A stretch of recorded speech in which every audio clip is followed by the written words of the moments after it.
ঐতিহাসিক যশোর রোড শুধু একটি রাস্তা নয়, এটি একটি জীবন্ত ইতিহাস। এই রাস্তা নিয়ে একটি আবেগঘন কথা আপনাদের সামনে এখন তুলে ধরব। ফিরে দেখা যশোর রোডের অশ্রু ও আশা। সেপ্টেম্বরের এক বৃষ্টি ভেজা বিকেল। 70 ঊর্ধ্ব বৃদ্ধ হাশেম সাহেব আজ অনেক বছর পর উত্তর 24 পরগনার বনগাঁও সীমান্ত দিয়ে বাংলাদেশে প্রবেশ করেছেন। তার গন্তব্য হচ্ছে যশোর শহর। বাস যখন দুপাশে বিশাল বিশাল সব মেহগনি আর রেইনটি গাছের ছায়া ঘেরা রাস্তা দিয়ে চলতে শুরু করলো, হাশেম সাহেবের চোখের কোণে জল চিকচিক করে উঠল। তিনি ফিরে গেলেন 1971 সালে সেই উত্তাল দিনগুলোতে। স্মৃতির মিছিলে হাশেম সাহেব 1971 সালের তখন 20 বছরের তরুণ। চারিদিকে বারুদের গন্ধ আর আর্তনাদ। প্রাণ বাঁচাতে লক্ষ লক্ষ মানুষ ঘরবাড়ি ছেড়ে সীমান্ত পেরিয়ে ভারতের দিকে ছুটছে। হাশেম সাহেবের মনে পড়ল তার মা আর ছোট বোনকে নিয়ে এই যশোর রোড দিয়ে হাঁটার দৃশ্য।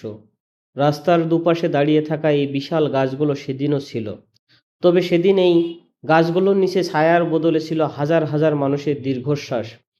কেউ কলেরায় মারা যাচ্ছে, কেউ বৃষ্টির হাত থেকে বাঁচতে গাছের নিচে আশ্রয় নিচ্ছে। হাশেম সাহেব স্পষ্ট মনে করতে পারেন, এক পশলা বৃষ্টির পর কর্দমাক্ত এই রাস্তায় মার্কিন কবি অ্যালেন গিমসবার্গে ঘুরে বেড়াতে দেখেছিলেন, যিনি পরে লিখেছিলেন সেই বিখ্যাত কবিতা সেপ্টেম্বর অন যশোর রোড। ইতিহাসের নীরব সাক্ষী বাসের জানালা দিয়ে বাইরে তাকিয়ে হাশেম সাহেব ভাবলেন, এই গাছগুলো যদি কথা বলতে পারত।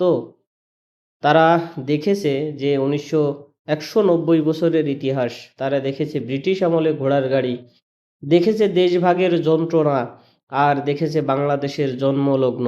হাশেম সাহেব পকেট থেকে একটা পুরানো সাদা কালো ছবি বের করলেন। ছবিটি তার বাবার। 1971 সালের সেই মিছিলে তার বাবা হারিয়ে গিয়েছিলেন আর ফিরে আসেননি। এই যশোর রোডের কোনো এক গাছের নিচেই হয়তো শেষবারের মতো বাবার হাতটা ছেড়েছিলেন তিনি। নতুন একটি সকাল। যশোর শহরে যখন বাস থামলো, তখন সন্ধ্যা ঘনিয়ে এসেছে।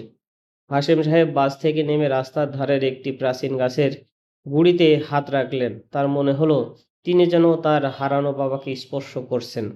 যশোর রোড তাকে শুধু গন্তব্যে পৌঁছে দেয়নি, তাকে ফিরিয়ে দিয়েছে তার শেকড়ের কাছে। এই রাস্তাটি কেবল পিচ আর পাথরের নয়, এটি কোটি মানুষের কান্না, সংগ্রাম এবং বিজয়ের এক অনন্তকালের সাক্ষী। আসলে যশোর রোডের অনেক ইতিহাস আছে, তার কারণ এখানে বিশাল বিশাল এক সময় গাছ ছিল, রেইনটি গাছ এবং মেহগনি গাছ, যার বয়স 100 বছরের উপরে। ঐতিহাসিক এই যশোর রোডের যে গাছগুলো ছিল, হয়তো বা কিছুদিন পরে এই গাছগুলো আর থাকবে না। তার কারণ হলো এখান দিয়েই 6 লেনের রাস্তা হবে, যার কারণে পুরাতন যে গাছগুলো ছিল সেগুলো এখন কেটে ফেলা হচ্ছে।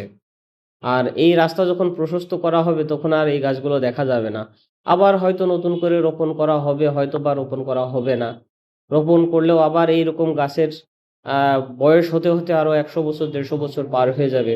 তখন হয়তো বা এই প্রজন্ম আর এই গাছের যে ছায়া এবং সুনিবিড় যে ইতিহাস, এটার পর্যবেক্ষণ করতে পারবে না। তার কারণ ক্লান্ত পথিক যখন একটা গাছের নিচে আশ্রয় নেয় তখন তার জীবনটা জুড়িয়ে যায়। কিন্তু যখন আপনি গাছ কেটে ফেলবেন তখন এখানে খাখা মরুভূমির মতো অবস্থা হয়ে যাবে।